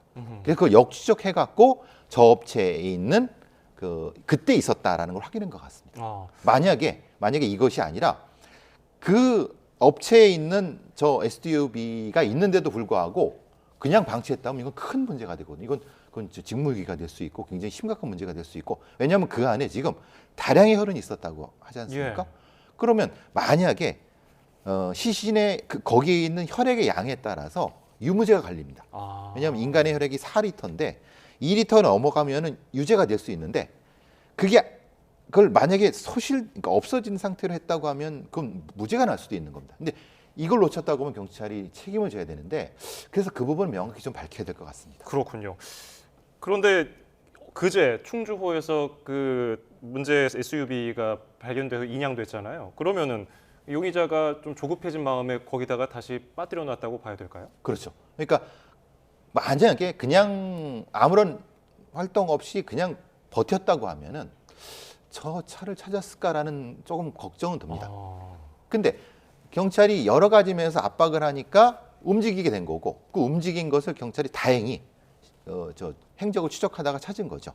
그러면서 뭐가 나왔냐면은 거래업체에 무엇인가를 뒀다는 게 나왔고 그러면 시신도 거기에 뒀을 수 있다는 합리적 추정하에서 수사가 자연스럽게 해결된 겁니다. 네, 지금 범행 수법이나 행적을 봤을 때 지금 사이코패스 검사를 지금 경찰이 진행하고 있는데 사이코패스일 확률이 얼마나 높다고 보십니까? 제가 보는 바에 의하면 4가지 영역, 보통 3-4가지 영역인데요. 저 정도면은 그러니까 이제 감정의 변화 없이 거짓말을 하고 그리고 이런 공감 능력이 부족하고 이런 면에서는 보통 25점을 기준으로 합니다. 말하자면은 이게 40점이 최고 점수인데 위험한 사이코패스는 25에서 28 사이입니다. 저는 한 그 정도 나올 거라고 생각을 합니다. 그러니까 잔혹한 사이코패스죠. 그러니까 범죄성이 없는 사이코패스도 있습니다. 근데 저 경우는 잔혹한 사이코패스일 가능성이 높습니다. 예. 자, 그리고 또 안타까운 사건이 있었는데 대전에서 60대 대리기사를 차에 매달고서 1.5km를 운전한 만취 승객. 정작 가해자는 취해서 기억이 나지 않는다. 뭐 블랙박스에 이게 다툼을 하는 듯한 맞는 듯한 그런 소리가 담겼는데 기억이 안 난다고 하고 있는 건가요? 네, 그렇죠. 물론 이제 처음에는 아예 생각이 안 난다 그랬고요. 이거를 포렌식을 해서 들려주니까 그제서야 뭐 그런 일이 있었다는 식으로 얘기를 해서 실제로 이제 그 사건이 구속되고 이런 상태가 됐는데 아주 상투적인 수법입니다. 전혀 생각이 안 난다, 심신 상실 상태다라고 얘기하는 경우가 거의 대부분이고, 그래서 이제 그 다음이 찾는 게 블랙박스의 녹음. 이게 가장 정확합니다. 그러니까 소리가 들어가니까요. 그러니까 그건 부인 못하고 저렇게 된 거죠. CCTV 영상이 공개가 됐는데 정말 너무 잔인하고 끔찍하고 분노스러워서 참 보기가 힘들었습니다. 대체 왜 이런 짓을 저지른 겁니까? 본인 얘기는 뭐 술 취해서 뭐 여러 가지. 그러니까 본인 얘기 그겁니다. 대리기사분이 운전을 하다가 뭐 돌출턱을 가다가 본인이 깨서 화가 났다라고 하는데, 근데 그것도 말이 안 되는 게 이 사람은 뒷좌석에 있었어요. 그러니까 뒷좌석에 있는데 그것도 톡 튄 것을 가지고, 그러니까 저는 그건 변명이고 뭔가 다른 데서 화가 났던 것이 대리기사를 향한 그러니까 말하자면 대체 분노 같은 형태가 나타난 것 같습니다. 그래서 넘어와서 폭행하는데 저렇게 된 것 같습니다. 피해자 유족은 얼마나 참담할까요? 관련 목소리 좀 들어보겠습니다. 듣는 순간 피가 거꾸로 솟는 것 같더라고요. 너무 화가 났고 또 아빠가 얼마나 그게 고통스러웠을까 이런 생각도, 매달려서 계속 안전벨트도 걸려 이제 채워져 있었는데 밀어내고 본인이 이제 주행을 할 정도면은 이거는 살인이 맞다고 봐야 되지 않나. 네, 유족들은 처음에는 단순 교통사고인 줄 알았나 봅니다. 그러다가 이제 경찰에서 경위를 듣고 나서 참을 수 없는 분노를 느꼈다고 했는데, 약 10년 전부터 대리운전 일을 하면서 두 자녀를 홀로 키워왔다면서요. 예, 안타깝습니다. 그냥 저렇게 착하게 사신 분, 성실한 사신 분이 저렇게 고통을 당하는 게, 아마도 만약에 나쁜 성격을 가진 사람이라고 하면 맞서서 서로 주먹잡이라도 했을 가능성이 있습니다. 저는 솔직히 그래시라고 얘기하고 싶습니다. 왜냐하면 이게 피하기만 하시니까 그럼 어디로 갑니까? 차 밖으로 나갈 수밖에 없는 거죠. 그러니까 이게 사실은 이게 그렇게 말하면 안 되지만은 이게 이 상황이 되니까 이제 밀려나가서 연석에 이게 충격을 받으신 거거든요. 그러니까 혹시 이런 경우가 생기더라도 자리는 꼭 지키셔야 됩니다. 왜냐하면 운전석을 이탈하면 갈 곳이 없습니다. 그래서 이게 무조건 브레이크를 밟아서 세워야 됩니다. 근데 그걸 이제 피하려고 하시니까, 물론 이걸 생각하기 쉽지 않으시겠지만 운전자 잡고 정지하는, 그래서 가장 핵심적인 키를 빼버려야 됩니다. 그게 가장 순서로는 제일 맞습니다. 그 상황에서 이제 폭력을 당하더라도 그 상태에 돼야지, 운전 중에 주행이 되면은 사실은 그건 생명이 왔다 갔다 하기 때문에 그거는 좀 명심하셔야 될 것 같습니다. 네, 그렇다면은 갓길에 세우고 일단 키를 빼는 게 가장 먼저 해야 될 일이겠군요. 키를 빼버리면 자기는 쓸 수밖에 없습니다. 네. 그러니까 그게 가장 핵심 중심입니다. 그래야지 더 큰 사고가 나지 않죠. 1.5km를 사람이 밖으로 나간 상태로, 반쯤 나간 상태로 운전을 했다면 이거는 유족은 살해 의도가 있다고 보고 있거든요. 그럴 수 있죠. 왜냐하면 분명히 미필적 고의에서 이게 튕겨져 갖고 다른 적에 충격을 받으면 머리나 이런 데 외상을 받을 수 있으니까 미필적 고의한 살인도 충분히 주장할 수 있는 상황이라고 보여집니다. 물론 이건 검찰에서 정확한 기소를 하겠지만은 일단은 살인죄로, 왜냐하면 저게 살인이 되는 거니까요. 그래서 구속 송치가 됐습니다. 네, 유족이 지금 엄벌을 촉구하고 있습니다. 어떤 형량을 받을 수 있을까요? 살인이 인정되면은 뭐 아무리 못해도 최소한 10년. 네, 형량이 되겠죠. 근데 저는 그것보다 훨씬 더 높은, 왜냐하면 이거는 저는 술 취했다고 변명하는 것은 사실은 저는 변명이 되지 않는다고 봅니다. 왜냐하면 사실 뭐 저도 술을 먹어본 사람이지만은 실제로 일정 정도 행위를 하다 보면 술이 깹니다. 본인이 느끼는 거죠. 그런데도 그 행위를 지속했으니까 이건 고의성이 있다고 보는 게 맞습니다. 네, 오늘 도움 말씀 여기까지 듣죠. 배상훈 프로파일러였습니다. 고맙습니다. 감사합니다.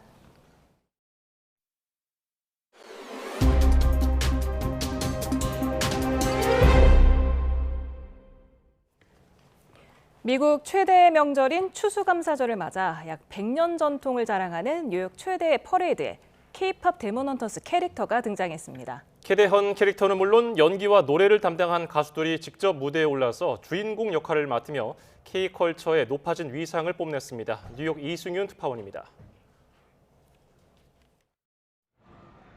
이른 아침부터 약 100년의 전통을 자랑하는 뉴욕 메이시스 백화점 퍼레이드가 뉴욕 시내를 관통합니다. 미국인들은 물론 세계인들이 사랑하는 인기 캐릭터들의 모습을 담은 대형 헬륨 풍선들이 등장하자 관중들은 반가운 함성을 지릅니다. 뉴욕 메이시스 추수감사절 퍼레이드는 매년 수백만 명이 관람하고 방송 생중계로 수천만 명이 지켜보는 미국의 대표적인 추수감사절 행사입니다.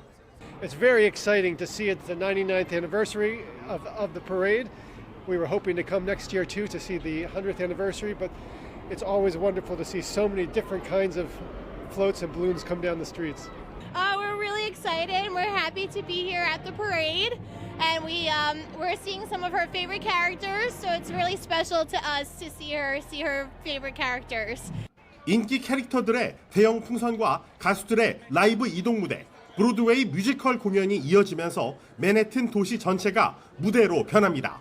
특히 대형 풍선엔 매년 새로운 캐릭터가 공개되는데 올해는 K-팝 데몬 헌터스의 캐릭터인 버피와 서시가 당당히 그 중심에 섰습니다. 또 캐대헌 속 헌트릭스 3인방을 연기한 이재와 오드리 누나 레이 아미도 등장했습니다. Yeah, we all work really hard, so coming out and bringing everyone together, it's just I'm so grateful for that. 최근 백악관 인근에서 총격이 발생한 만큼 뉴욕시와 경찰은 인파가 몰리는 지역에 지하철역 출입과 정차를 철저히 통제했습니다. 뉴욕 한복판에서 열린 미국 최대의 명절 행사에서 남다른 존재감을 뽐낸 K-컬처는 이제 미국 대중문화로 확고하게 자리를 잡으며 위상이 높아졌음을 상징적으로 보여줬습니다. 뉴욕에서 YTN 이승윤입니다. 프로야구 투수 이영하에 이어서 최원준도 두산에 남게 됐습니다. 두산 베어스는 최원준과 계약금 18억 원, 연봉 총액 16억 원 등 최대 38억 원에 계약했다고 밝혔습니다. 2017년 1차 지명으로 두산에 입단한 최원준은 올해까지 238경기에 등판해서 44승 45패를 기록했고 평균 자책점은 4.29입니다. 11월과 함께 가을도 끝을 맞이하고 있습니다. 11월의 마지막 주말인 내일은 서울 아침 기온이 1도, 대전 영하 2도, 대구 영하 1도까지 떨어지는 등 대체로 예년 기온을 밑돌며 날이 꽤 춥겠습니다. 하지만 한낮에는 서울 12도, 대전 15도, 대구 14도까지 오르겠고 예년보다 또 오늘보다 3도에서 6도가량 높아지면서 비교적 온화하게 느껴지겠습니다. 내일 남부지방은 대체로 맑겠지만 중부지방은 오후부터 하늘이 흐려지겠고 바람도 강하게 불겠습니다. 또 수도권과 영서 중북부에는 내일 밤사이 약하게 비가 살짝 지나겠습니다. 휴일인 모레는 대체로 흐리겠지만 기온이 더 크게 오를 전망입니다. 날씨 정보였습니다.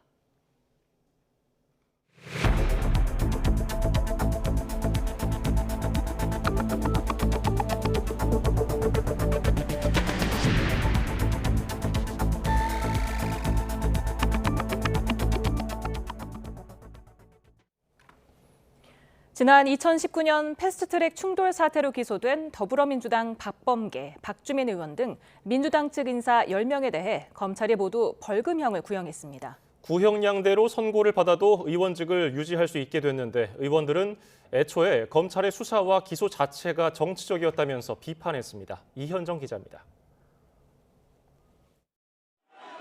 지난 2019년 4월 선거제 개편안과 공수처 설치법을 패스트트랙에 올리는 것을 두고 당시 여당이었던 더불어민주당과 자유한국당은 거세게 충돌했습니다. 회의장 진입을 막는 자유한국당과 이를 뚫고 가려는 민주당 사이 몸싸움도 벌어졌습니다.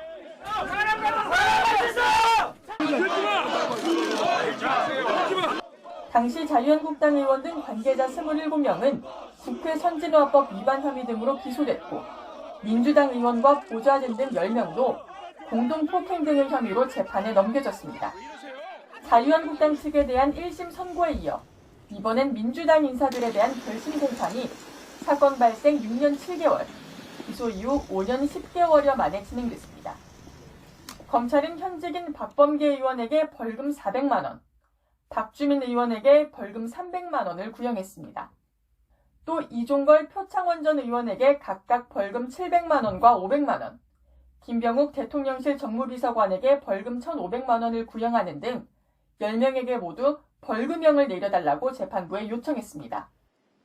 형사사건의 경우 금고 이상의 형을 받아야 의원직을 상실하게 돼 현직 의원들은 구형량대로 선고받더라도 직을 지킬 수 있게 됐습니다. 민주당 의원들은 애초에 검찰의 수사와 기소 자체가 정치적이었다고 비판했습니다. 이 사건의 전후의 과정, 가해자와 피해자가 둔갑한 그러한 정치 보복 기소라는 점을 충실히 말씀드렸고, 다음 달 19일 1심 선고가 예정된 가운데 재판 결과에 대해 검찰이 어떤 반응을 보일지도 관심입니다. YTN 이현정입니다. 패스트트랙 충돌 사건으로 벌금형을 선고받은 당시 자유한국당 의원과 관계자들이 1심 벌금형에 불복해 대거 항소했습니다. 서울 남부지법은 국민의힘 나경원, 윤한홍, 이만희, 이철규 의원, 황교안 전 총리, 이장우 대전시장 등 21명의 항소장을 접수했다고 밝혔습니다. 국민의힘 송원석 원내대표와 김정재 의원 등 5명은 항소장을 제출하지 않은 것으로 파악이 됐습니다. 검찰이 피고인 모두에 대해 항소하지 않아 앞으로 진행될 2심 재판에서는 무죄나 감형 여부만 다투게 됐습니다. 검찰이 대장동과 패스트트랙 충돌 사태에서 잇따라 1심에서 멈춰버리자 항소 포기 사태도 2라운드에 접어들었습니다. 민주당은 건방 떨던 검찰이 이번에는 조용하다면서 패트도 국정조사를 하자고 나섰고, 국민의힘은 여당이 진실규명을 거부하고 있다며 꼼수 쓰지 말고 응하라고 맞섰습니다. 윤홍성 기자입니다. 검찰의 연이은 항소 포기를 두고 여야가 공수를 교대했습니다. 민주당이 국회 패스트트랙 충돌 사건으로 1심에서 벌금형을 받은 국민의힘 나경원 의원 등에 대해 검찰이 항소를 포기한 것을 거론하며 국민의힘 주장대로 항소 포기 국정조사를 하려면 이들에 대한 항소 포기도 포함해야 한다면서 반격에 나선 겁니다. 검찰을 향해서도 벌떼같이 일어날 때는 언제고 왜 이번에는 조용하냐고 꼬집었습니다. 당신들의 행동은 기계가 아니라 특권의식에 빠져서 건방을 떠는 것에 불과하다는 거 이제는 좀 깨닫기 바랍니다. 여권 내에서는 대장동 항소 포기 때와 마찬가지로 이번에도 법무부가 나섰어야 한다는 목소리도 나왔습니다. 국민의힘은 대장동 국정조사가 합의에 이르지 못하고 있는 책임을 여당에 돌리며 꼼수를 부리지 말라고 직격했습니다. 자신들이 민주당 요구대로 국회 법사위에서의 국정조사를 수용하는 대신 제시한 조건을 하나도 받지 않는 건 사실상 거부라는 겁니다. 그러면서 야당 간사 선임이나 증인 참고인 합의 채택, 법사위원장의 편파적 운영 중단은 조건이 아니라 상식이라고 쏘아붙였습니다. 그럴 거라면 더불어민주당 TF에서 검사들을 불러 조사하는 것이 차라리 낫지 않겠습니까? 그런데 왜 국회 국정조사를 먼저 제안을 했습니까? 민주당은 연어 술파티 의혹 등 조작 기소에 초점을 맞춰 단독으로라도 국정조사를 진행하겠다는 입장입니다. 여기에 패스트트랙 항소 포기까지 겹치면서 국정조사 이슈를 놓고 여야의 신경전은 당분간 계속될 것으로 보입니다. YTN 윤홍성입니다. 다음 주 12.3 비상계엄 1년을 앞두고 정치권 시선은 국민의힘 추경호 전 원내대표의 구속영장 심사 결과를 향하고 있습니다. 국민의힘과 사법부를 향한 민주당의 쌍끌이 공세에 국민의힘은 기각을 확신한다고 반박했는데 계엄 사과 여부를 두고는 여전히 어수선한 분위기입니다. 박정현 기자입니다. 추경호 전 원내대표 체포동의안이 법원으로 넘어간 다음 날, 민주당은 조희대 사법부에 재차 경고장을 날렸습니다. 영장이 기각된다면 사법개혁에 대한 불씨가 걷잡을 수 없이 커질 거라며 구속영장 발부를 압박했습니다. 이대로 지켜볼 수 없다며 내란 재판부 설치 등 사법개혁에 대한 요구가 본물 터지듯 할 것입니다. 국민의힘을 향해서도 날을 세웠습니다. 영장이 발부되면 내란 정당 오명을 더는 피할 수 없을 거라며 정당 해산이 곧 민심이라고 몰아붙였습니다. 국민의힘 일각에서 계엄 사과 요구가 나오는 걸 두고는 잠시 소나기를 피하려 사과한들 무슨 소용이냐며 고쳤을 수 없는 정당이라고 맹폭했습니다. 무늬만 사과쇼는 국민에 대한 예의도 아니고 진정한 사과도 아닙니다. 내란 동조 행위에 대해서 진정성 있는 반성 그리고 법적, 정치적 책임이 우선되어야 합니다. 국민의힘은 한 목소리로 기각을 확신한다며 추 전 원내대표 엄호에 나섰습니다. 빈 껍데기 영장으로 결국 역풍을 맞을 건 민주당과 이재명 정권이라며 국민의힘을 향한 내란몰이도 이제 끝이라고 맞받았습니다. 경제 실정과 사법 리스크를 가리고 자신들에게 쏠린 국민들의 따가운 시선을 돌려보려고 국민의힘을 표적으로 삼고 있는 것입니다. 계엄 1년 사과 여부를 두고는 여전히 이견이 분출하고 있습니다.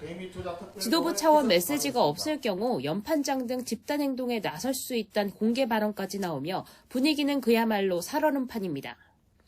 장동혁 대표는 추 전 원내대표 영장심사 결과와 대여투쟁 등 상황을 고려해 숙고 중이라 밝혔는데 다만 계엄으로 인한 혼란과 고통에는 책임을 통감한다는 입장을 내놨습니다. 많은 국민들께 혼란과 고통을 드렸습니다. 이 모두가 결국 우리 당이 제대로 싸우지 못했기 때문입니다. 공교롭게 추 전 원내대표 영장 결과는 비상계엄 1년, 다음 달 3일 결정될 거로 보입니다. 그 결과에 따라 여야 전략과 노선도 적잖은 변화가 있을 전망입니다. YTN 박정현입니다. 비상계엄 해제 표결을 방해한 혐의가 있는 국민의힘 추경호 전 원내대표가 다음 달 2일 구속 갈림길에 섭니다. 서울중앙지법은 다음 달 2일 오후 3시 내란 중요 임무 종사 혐의를 받는 추 전 원내대표에 대한 구속영장 심사를 진행합니다. 추 전 원내대표는 계엄 당시 의원총회 장소를 수차례 바꿔 소속 의원들의 계엄 해제 결의안 표결 참여를 방해한 혐의를 받습니다.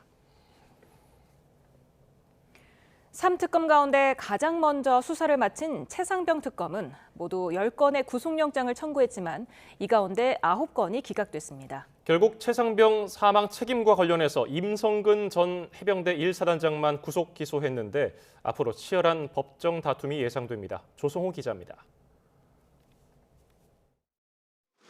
특검팀이 가장 먼저 신병 확보에 나선 피의자는 김계환 전 해병대 사령관입니다. 이른바 VIP 경로를 박정훈 대령에게 전달해 수사 외압을 넣은 걸 국회와 법원에서 부인한 혐의였습니다. 특검은 김계환 전 해병대 사령관에 대하여 모해 위증 등 혐의로 서울중앙지방법원에 구속영장을 청구하였고 증거인멸과 도주 우려가 없다는 사유로 구속영장이 기각됐습니다. 이후로 잠잠하던 특검은 석 달 뒤 무더기로 구속영장을 청구했습니다. 수사 외압 의혹에 연루된 이종섭 전 국방부 장관, 최상병 사망 책임자로 지목된 임성근 전 해병대 1사단장 등 7명이 대상입니다. 하지만 임 전 사단장을 제외한 나머지 피의자들 영장은 나오지 않았습니다. 구속영장 기각됐는데 입장 좀 부탁드립니다. 최상병 사건 수사 지연, 방해 의혹을 받는 공수처 전직 간부들 신병 확보도 실패했습니다. 청구한 구속영장 10건 가운데 9건이 기각됐습니다. 결국 해병대 수사단이 애초에 처벌 대상에 넣었던 임 전 사단장만 구속 상태로 재판에 넘겼습니다. 나머지 핵심 피고인들은 불구속 상태에서 법정을 오가게 됩니다. 법원은 이들의 영장을 기각하면서 주요 혐의와 관련해 법리적으로 다툴 여지가 있다고 밝혔습니다.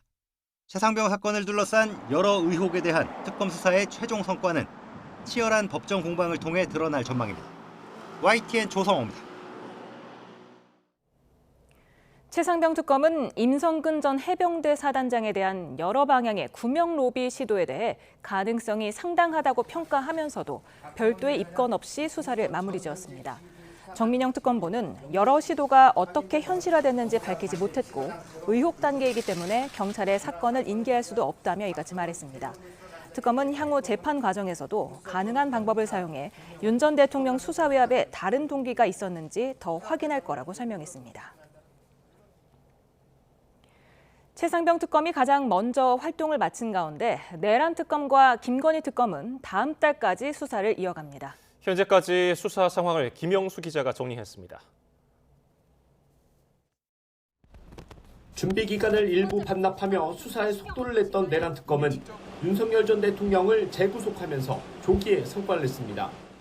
이후엔 국무위원으로 수사망을 넓혔고 의혹으로만 제기됐던 외환죄에 대해서도 일부 실체를 확인했습니다. 비상계엄을 선포할 수 있는 여건 조성을 목적으로 남북 간 무력 충돌 위험을 증대시키는 등 대한민국의 군사상 이익을 저해하였다는 것입니다. 수사 종료까지 보름 정도 남은 만큼 계엄 해제 표결을 방해한 혐의를 받는 추경호 의원 신병 확보 여부와 함께 김건희 씨 사법 리스크가 계엄 선포 동기였는지 규명하는 게 마지막 시험대가 될 전망입니다. 내란 특검 수사의 핵심 줄기인 국헌문란 목적의 폭동이 입증됐는지는 내년 1월 한덕수 전 총리 선고 공판에서 처음으로 판가름됩니다. 피고인을 엄히 처벌함으로써 다시는 대한민국에서 이와 같은 불행한 역사가 되풀이되지 않도록 하여야 할 것입니다. 기존 검찰 수사를 이어받은 김건희 특검도 한 달여 만에 김씨 신병을 확보하고 주변 금품을 따라 수사를 확대해 매관 매직 정황을 여럿 포착했습니다. 명품 가방이나 목걸이 소재를 찾느라 애를 먹은 특검 수사에 뒤늦은 자백이 잇따르기도 했습니다. 그라프 목걸이 1개를 비롯하여 피고인 김건희가 수수 후 교환한 샤넬 구두 1개 및 샤넬 가방 3개를 이미 제출받아 이를 압수하였습니다. 남은 기간은 한 달. 특검은 공흥지구 특혜 의혹과 김기현 의원 배우자가 건넨 가방에 대한 수사의 속도를 내는 동시에 지난 정권 검찰의 부실 수사 의혹도 들여다보고 있습니다. 다음 달 윤석열 전 대통령 부부에 각각 소환을 통보했지만 추가 조사가 가능할지는 미지수입니다. YTN 김영수입니다.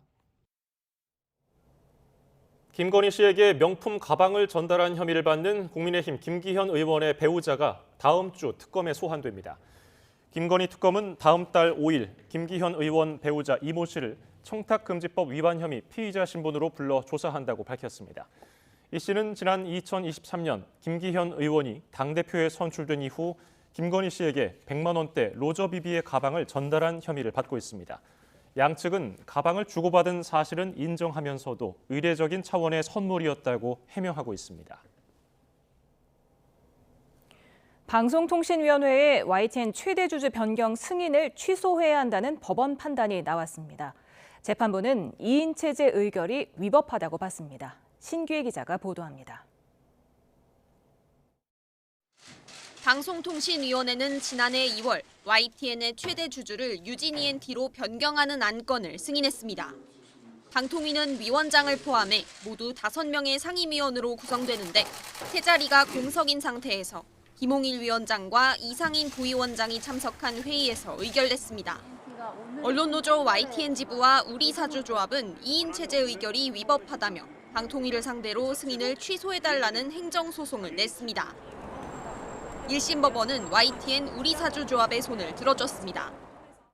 재판부는 방통위원 5명 가운데 2명으로만 의결한 것은 의결 정족수 요건을 충족하지 못한 거라며 위법하다고 판단했습니다.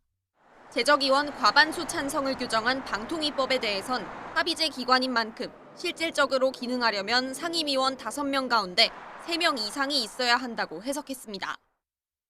재판부는 특히 재적위원이 2명인 경우 토론과 설득이 구조적으로 어렵고 2명의 의견 교환은 가능하지만 1명이 반대하면 의결이 안 되기 때문에 과반수 찬성이라는 개념이 원천적으로 불가능하다고 지적했습니다. 또 극단적으로는 1명으로도 의사결정이 가능하다는 논리로 이어질 수 있다며 이런 결론이 부당하다는 점에 대해서는 의문의 여지가 없다고 강조했습니다. 이와 함께 재판부는 행정 공백 우려를 이유로 2인 체제 의결을 가능하다고 해석하면 헌법이 보장하는 방송의 자유와 공공성, 방통위의 정치적 독립성 훼손으로 이어질 우려가 크다고 밝혔습니다. YTN 신계입니다. 법원의 YTN 최대 주주 변경 승인 취소 판단과 관련해 유진그룹은 판결문을 면밀히 검토해 항소를 적극 결정하겠다고 밝혔습니다. 유진그룹은 본 소송에서 보조 참가인으로 참가해 자체 항소가 가능하다며 이 같은 입장을 냈습니다. YTN 노조는 재판부가 윤석열 정부의 무자비한 탄압에 철퇴를 내렸다고 평가했습니다. 전준영 언론노조 YTN 지부장 등은 이번 판결을 계기로 방송미디어통신위원회가 유진그룹의 최대 주주 변경 승인을 취소하고 YTN이 다시 독립할 수 있기를 기대한다고 말했습니다. 이재명 대통령이 2달 가까이 공석이었던 방송미디어통신위원회 위원장 후보자로 김종철 연세대 교수를 지명했습니다. 출범 50여일 만에 인선 절차가 시작됐지만 인사청문회와 국회 몫의 위원 추천 등 순서가 남아 있습니다. 홍민기 기자입니다. 이재명 대통령이 초대 방송미디어통신위원회 위원장 후보자로 김종철 연세대 법학전문대학원 교수를 지명했습니다. 김 후보자는 한국언론법학회와 공법학회 회장을 역임하는 등 헌법과 언론법 전문가로 꼽힙니다. 급변하는 미디어 환경에 발맞춰 방송 미디어의 공공성을 회복하고 국민의 미디어 주권을 높여줄 것으로 기대합니다. 이 대통령은 또 대통령 몫의 방미통일위원으로 민변 출신의 류신환 변호사도 함께 위촉했습니다. 지난달 1일 방미통일 설치법 국회 통과로 조직이 출범한 뒤 50여일 만에 인선 절차가 시작된 겁니다. 대통령실은 초대 방미통일위원장이라는 상징성을 고려해 이에 걸맞은 인사를 찾는 데 고심한 것으로 알려졌습니다. 다만 김 후보자에 대한 국회 인사청문회와 여야의 국회복 위원 5명 추천 등이 남아있어 최종 인선 마무리까지는 시간이 더 걸릴 전망입니다. 여기에 이진숙 전 방송통신위원장이 방미통일 출범에 반발해 제기한 헌법소원과 가처분 신청 결과도 변수가 될 수 있습니다. 이 법이 졸속으로 통과됐고 너무나 위헌적인 요소가 많다. 이런 점을 국민 여러분께 알릴 것입니다. 새 방미통일위원장의 가장 큰 과제로는 지난 8월 통과된 이른바 방송 3법의 후속 조치가 될 전망입니다. KBS, MBC 등 공영방송의 이사회 확대, 보도 전문 채널의 사장 추천위원회 구성 등은 방미통위의 개점 휴업으로 중단된 상태입니다. 방송사 재허가와 재승인 업무, 이른바 단통법 시행령 개정, AI 이용자 보호계획 수립 등 주요 과제들도 산적해 있습니다. 이 대통령은 11호 부동산 대책 시행 이후 부적절한 발언으로 사퇴한 이상경 국토부 제1차관의 후임으로 김희탁 현 경인여대 교수도 임명했습니다. YTN 홍민기입니다. 더불어민주당은 필리버스터 중단 요건을 완화하는 필리버스터 제대로법을 이번 정기국회에서 반드시 처리하겠다고 밝혔습니다. 김병기 원내대표는 어제만 해도 여야가 협의까지 마친 비쟁점 법안 90여 건을 처리하려 했지만 국민의힘이 또다시 본회의를 가로막았다며 이같이 약속했습니다. 국민의힘은 한동훈 전 대표 가족 연루 의혹이 불거진 당원 게시판 논란에 대한 공식 당무 감사 절차에 착수했습니다. 당 당무감사위원회는 지난해 11월 5일 전후 발생한 당원 게시판 논란과 그 후속 조치 일체에 대한 공식 조사를 의결했다고 밝혔습니다. 지난해 11월 국민의힘 당원 게시판에는 한동훈 전 대표와 그 가족의 이름으로 윤 전 대통령 부부를 비방하는 글이 잇따라 올라와 논란이 됐습니다. 77년 만에 발생한 홍콩 최악의 화재 참사로 지금까지 128명이 사망한 것으로 나타났습니다. 홍콩 정부는 사망자가 128명으로 증가했고 부상자 79명 가운데 일부를 제외하고는 대부분 병원에서 치료 중이라고 밝혔습니다. 홍콩 정부 관계자는 여전히 200명가량이 실종 상태라며 실종자 상당수가 숨진 채 발견되고 있는 데다 다친 사람 가운데 중상자도 많아 인명피해는 더 늘어날 것으로 보인다고 말했습니다. 이처럼 많은 사상자를 낸 홍콩 아파트 화재로 오늘 저녁 현지에서 열리는 대규모 K-팝 시상식에도 비상이 걸렸습니다. K-팝 간판 아이돌이 총 출동하는데요. 레드카펫 행사는 없애고 전체 일정도 추모 분위기 속에서 치러집니다. 김승환 기자가 보도합니다. 오늘 저녁 K-팝 시상식 2025 마마 어워즈가 홍콩 현지에서 예정대로 열립니다. 인명피해가 발생한 참사로 현지 문화스포츠 행사가 잇따라 연기되거나 취소된 만큼 대규모 대중음악 시상식을 여는 게 적절한지 우려가 나왔습니다. 주최 측은 긴급회의를 연 끝에 행사를 추모 분위기 속에서 열기로 했습니다. 홍콩 정부와 관광청이 공들여 유치한 행사인데다 출연 가수들이 현지에 이미 도착한 상태로 개최 하루 전 전면 취소는 어려웠던 것으로 보입니다. 우선 본 행사에 앞서 열릴 예정이었던 레드카펫은 취소됐습니다.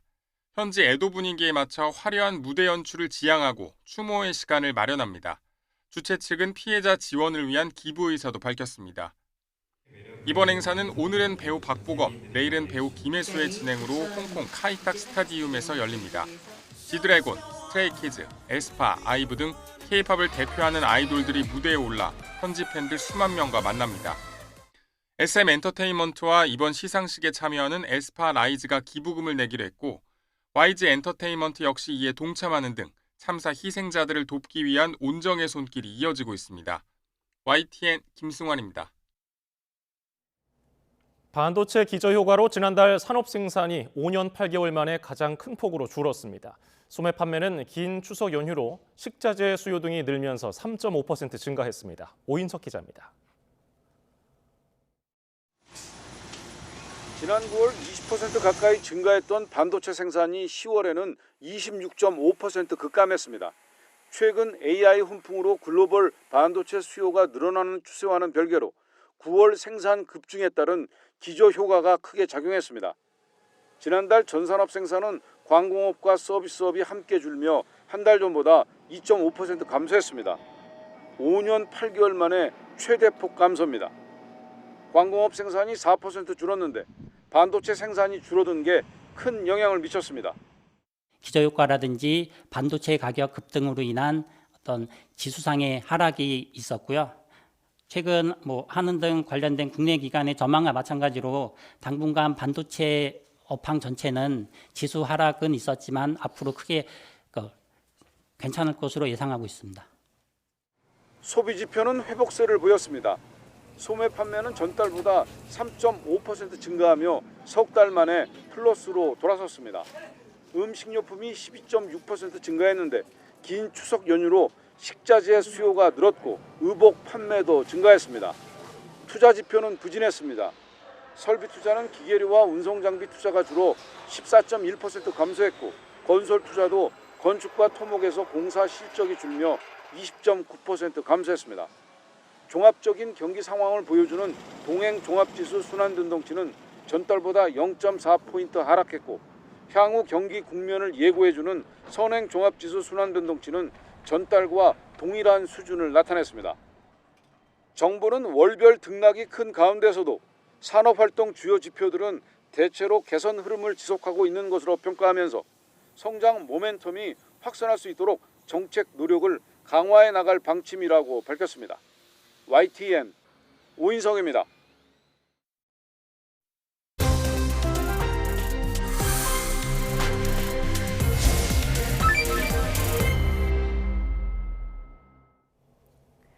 수십 년 동안 풀리지 않았던 연탄 공장 철거로 서울 동대문구가 새로운 활력을 모색하고 있습니다. 2030년 수도권 광역급행철도 GTX 등 12개 노선이 들어오는 청량리역 일대는 교통 거점으로 거듭날 예정이라고 하는데요. 오늘은 이필영 서울 동대문구청장을 스튜디오에 초대했습니다. 어서 오십시오. 안녕하세요. 안녕하세요. 네. 불러주셔서 감사합니다. 동대문구청장 이필영입니다. 네, 동대문구 하면은 말씀하신 청량리 혹은 또 경동시장 같은 좀 이렇게 생기 넘치는 게 떠오르는데 진짜 매력은 뭐라고 생각하십니까? 동대문구의 진짜 매력은 다양한 삶의 결이 다양한 속도로 함께 공존하고 있는 도시다 이렇게 생각을 합니다. 그리고 또 이 아까도 말씀하셨지만은 경동시장의 오래된 활력, 그 다음에 그것이 전통시장의 삶의 결이 어우러져 있고 또 대학가의 그 활기, 에너지, 그 다음에 우리의 그 주택가의 그 고즈넉한 풍경이 있는 그러한 그것이 연결되어 있는 그런 도시입니다. 그러다 보니까 세상이 빠르게 변해도 자신의 속도로 자신의 정체성을 유지하면서 자신의 역사성을 함께 갖고 있는 매력 있는 도시라고 생각하고 있습니다. 예. 그리고 제가 잘못 본 줄 알았어요. 보고를 30초 안에 끝내자는 신념이 있으시다고요. 30분이 아니라요. 그러니까 저는 서서 보고를 받습니다. 서서? 예. 왜냐하면은 모든 판단은 사실 이제 실무자들이 하거든요. 그 실무자의 판단을 존중하고 그 다음에 30초가 넘는 것은 그 부구청장이나 국장들이 TF를 통해서 하고 또 이제 그렇게 해서 창의 혁신을 하는 그 이제 조직의 그 기풍이 좀 섰습니다. 그래서 저희가 중랑천에 카약을 띄우고 그 새로운 시도를 좀 많이 했습니다. 그래서 수건 해결사라는 별명도 얻으셨다고. 그렇습니다.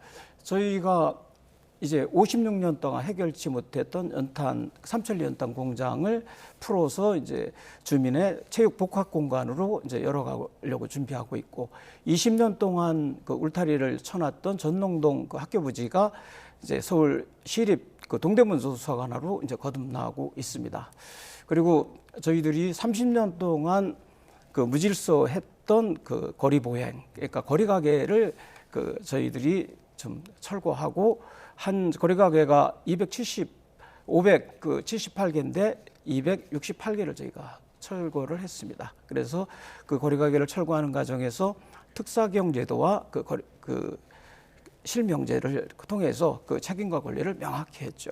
그렇게 해서 거리의 안전, 그다음에 그 이 상인들과 보행인들 간의 그 상생 구조를 통해서 그래도 비교적 커다란 그 분란 없이 잘 이 마무리를 짓고 있습니다. 네, 그리고 서울의 마지막 연탄 공장, 삼천리 연탄 공장 철거도 6개월 동안 직접 만나서 신뢰를 쌓으셨다면서요? 예, 그렇습니다. 저희가 그 삼천리 연탄 공장이 56년 동안 풀지 못했던 숙제거든요. 그래서 그 실무자들도 이것은 안 된다, 할 수 없다.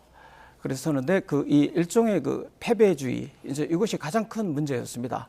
그런데 저희들이 직접 이제 그쪽 경영진과 만나고 또 56년의 시간과 삶의 애환, 이런 것들을 충분히 공감하고 각자의 그 상생의 길을 찾자 해서 저희들이 매입하는 걸로 이제 결론이 나서 그 56년의 수건이 해결되었습니다.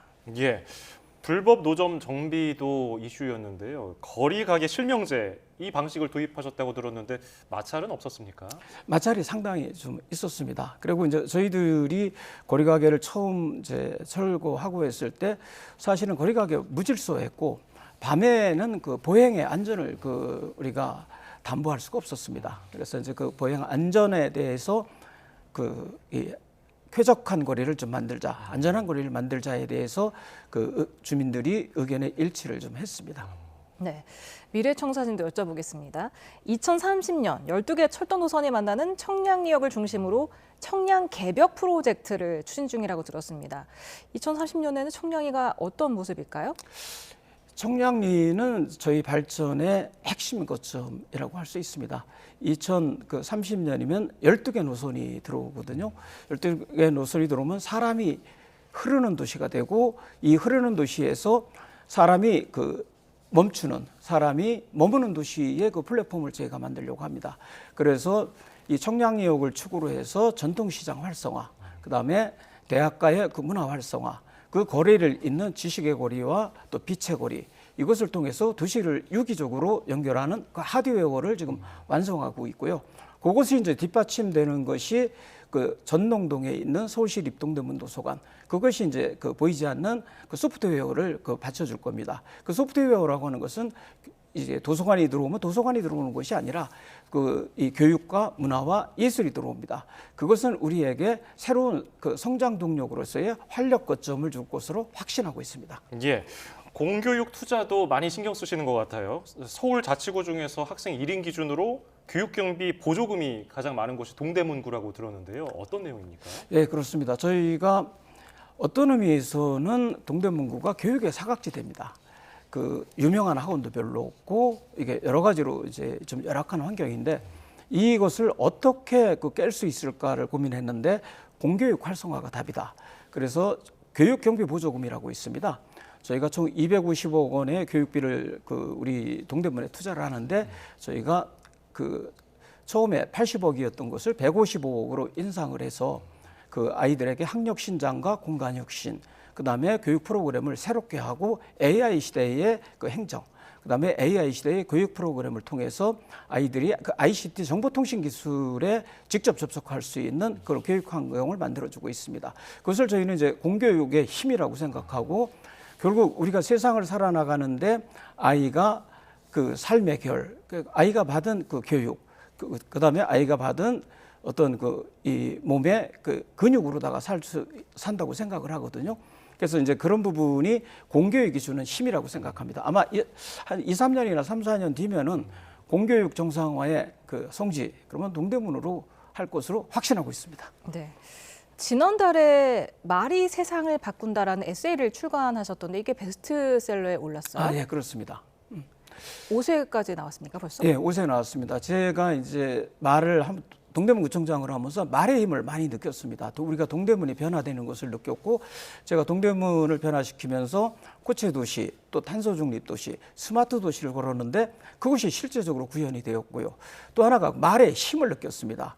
그 말이 누군가에게 들어가서 누군가의 가슴 속에서, 기억 속에서, 또 세상 속에서 그 말이 그 사람을 변화시키고 그것이 또 세상을 변화시키는 걸 보았습니다. 그런 것을 정리해서 이번에 글을 냈는데 독자들이 좀 많이 공감을 해주셨습니다.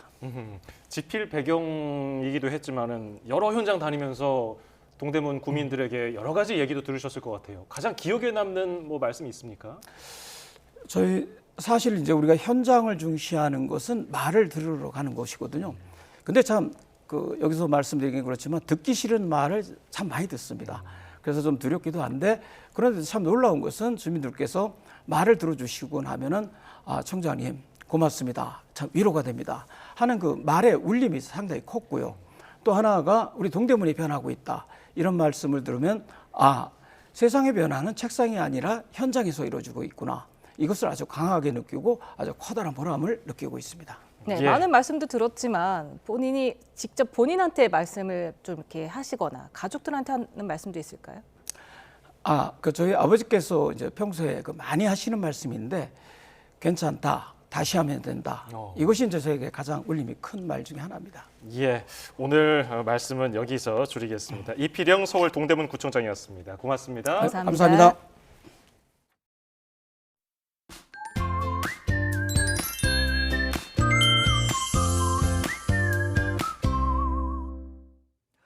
어느덧 11월의 마지막 주말을 앞두고 있습니다. 다음 주부터는 본격적인 겨울이 시작되죠? 네, 맞습니다. 따라서 가을의 끝자락을 느낄 수 있는 건 이번 주말이 마지막 기회가 될 것으로 보이는데요. 네, 우선 내일 아침에는 서울 기온이 1도, 대전 영하 2도, 부산 4도로 대부분 평년 수준을 밑돌면서 날이 제법 춥겠습니다.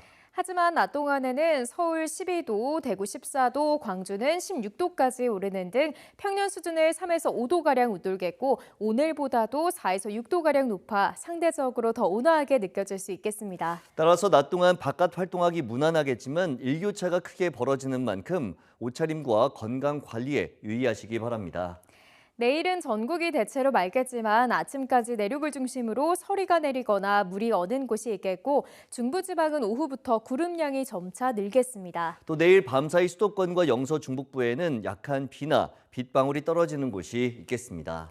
휴일인 모레는 평년 기온을 크게 웃돌면서 날이 더 온화해지겠습니다. 하지만 다음 주에는 기온이 내림세를 보이겠고, 주 중반부터는 매서운 추위가 나타날 전망입니다. 겨울이 시작되는 만큼 보일러 사용량도 늘게 될 텐데요. 실내 온도를 18에서 21도로 유지하고 가습기를 사용해서 실내 습도를 40% 안팎으로 유지하면 난방비를 줄이는 데 도움이 될 수 있습니다. 그리고 문풍지를 붙여서 열 손실을 막는 것이 가장 중요하고요. 외출을 할 때는 보일러를 끄지 말고 1, 2도 정도 낮춰놓는 것이 좋습니다. 기억해 두시기 바랍니다. 날씨 캔버스의 윤수빈, 김수현이었습니다. 오늘 뉴스 플러스는 여기까지입니다. 시청해주신 여러분 고맙습니다.